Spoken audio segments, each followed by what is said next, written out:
Taste the Daily. గత వారం హైదరాబాద్ శివార్లోని హయత్ నగర్ ప్రాంతంలో వ్యాపారి కాశీరావు హత్య జరిగింది. అరుణోదయ కాలనీలో ఉండే కాశీరావు తన ఇంట్లోనే హత్యకు గురయ్యాడు. హత్య జరిగిన కొన్ని గంటల్లోనే హంతకుడి శేఖర్ను పట్టుకున్నారు పోలీసులు. అప్పు తీర్చే విషయంలో జరిగిన గొడవే హత్యకు కారణమని ప్రాథమికంగా నిర్ధారించారు.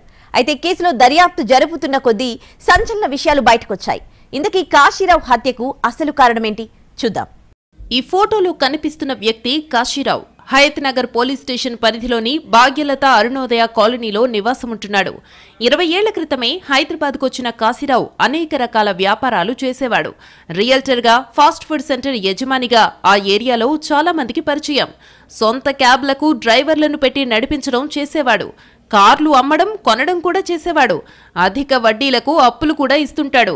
ప్రకాశం జిల్లా దోనకొండకు చెందిన ఎక్కలి కాశీరావు 2 ఏళ్లుగా హయత్ నగర్ అరుణోదయ కాలనీలో ఉంటున్నాడు. ఈ మధ్య తాను నివాసముంటున్న ఇంటిపైనే సంజయ్ కన్స్ట్రక్షన్స్ పేరుతో ఆఫీస్ ఓపెన్ చేశాడు. అదే కార్యాలయంలో ఈ నెల 3న ఉదయం కాశీరావు దారుణ హత్యకు గురయ్యాడు. రక్తపు మడుగులో పడి ఉన్న కాశీరావు మృతదేహాన్ని చూసి పోలీసులకు సమాచారం ఇచ్చారు అతడి కుటుంబ సభ్యులు.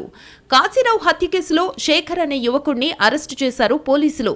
నిజానికి శేఖర్ పోలీసుల ముందు లొంగిపోయాడు. చాలా రోజులుగా శేఖర్, కాశీరావుల మధ్య స్నేహముంది. అదే స్నేహంతో కాశీరావు ఇంటికి వస్తూ పోతూ ఉండేవాడు శేఖర్. అతను డెలివరీ బాయ్ గా పనిచేస్తున్నాడు. గతంలో శేఖర్ కు 5 లక్షల రూపాయలు అప్పుగా ఇచ్చాడు కాశీరావు. అప్పిచ్చి చాలా రోజులైందే. శేఖర్ మాత్రం తిరిగి చెల్లించలేదు.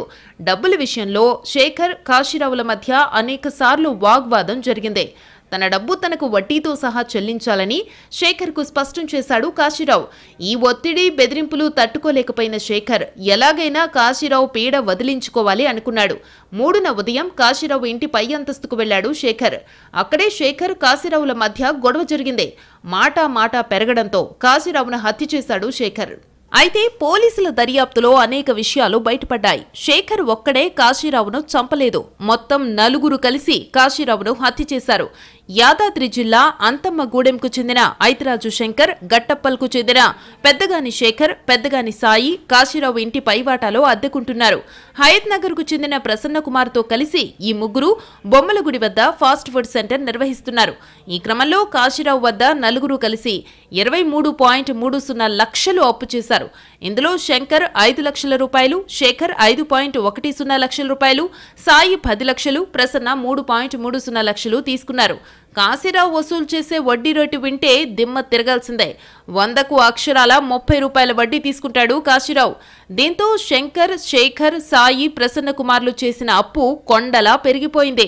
2 ఏళ్లు గడిచినా అప్పు తీర్చకపోవడంతో కాశీరావు ఆ 4 డబ్బు కోసం ఒత్తిడి చేసేవాడు.